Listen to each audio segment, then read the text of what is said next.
6 నెలలుగా నిరంతరంగా హైడ్రా చెరువుల పక్క పంటే ఎవరు కట్టుకుంటారండి? ప్రతి 5 ఏళ్ళకో 6 ఏళ్ళకో వరదలు వచ్చినప్పుడు కూడా మునిగిపోతే కూడా అలానే ఉంటాం మనం.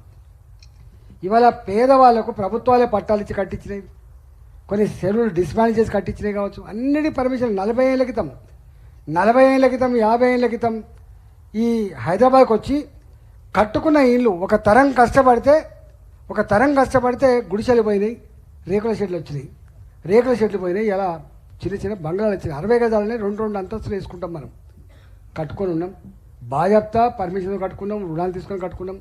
అట్లాంటి వాటి మీద కన్నుబడి ఇలా కూల్చేసే ప్రయత్నం చేసిండ్రు, వాటిని అడ్డుకునే ప్రయత్నం చేసినాం. 6 నెలలు దాదాపు అట్లే గడిచిపోయింది. ఒకటి మాత్రం ఇలా మొత్తం హైదరాబాద్ గడ్డ మీద మాత్రం ఒక భరోసా వచ్చింది. అరే మనకేమైనా అయితే ఎవడు ఉంటారా అంటే ఇట్లా అయితే ఉంటాడు అనే పరిస్థితి వచ్చింది.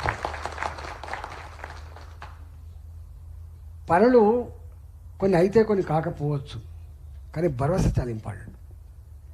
నాకు ఇప్పుడు మా మల్లేశమన్న ఇప్పటికే చెప్పిండు, కొత్త భోజనం మా ఇంటికి వచ్చేటువంటి వ్యక్తి ఆయనలో మా కులం కనబడదు, మతం కనబడదు, ఆయనకు పార్టీ కనబడదు, ఆయన కళ్ళల్లో సుఖమన్న కనబడాలి, లేకపోతే దుఃఖమన్న కనబడుతుంది. అయితే నాకు కష్టంతో అవుతాడు, లేకపోతే ఏదైనా మంచి పని కోసం వస్తాడు.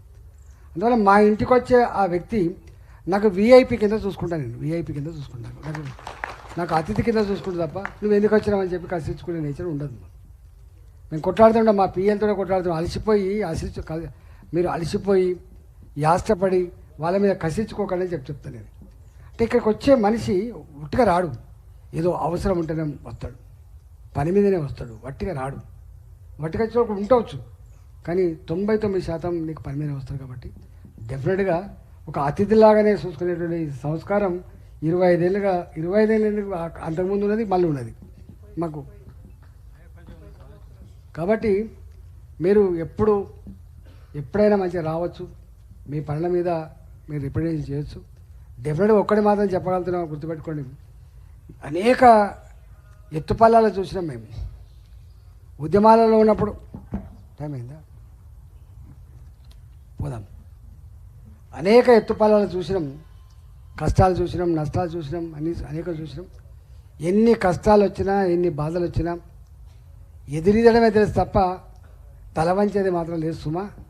తల వంచే ప్రసక్తి లేదు. డెఫినెట్గా రాబోయే కాలంలో సంపూర్ణంగా మీ సమస్యలు ఇప్పుడు ఇచ్చినాయి, నేను ఏం చేయగలుగుతానో. ఈ 6 నెలలే అయిపోయింది. డెఫినెట్గా మనకు సంవత్సరానికి 5 కోట్లు ఇంపార్టెంట్ కాదు.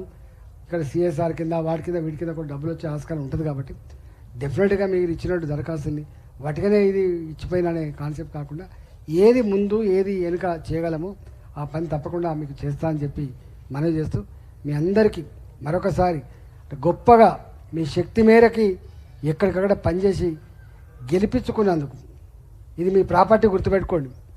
గెలిచింది టెక్నికల్ నేనే కావచ్చు, కానీ అది మీ ప్రాపర్టీ లాగా ఉంటుందని చెప్పి మనవి చేస్తూ, నాది కాదు మీ అందరిదని చెప్పి మనవి చేస్తూ నమస్కరిస్తూ తీసుకుంటాం.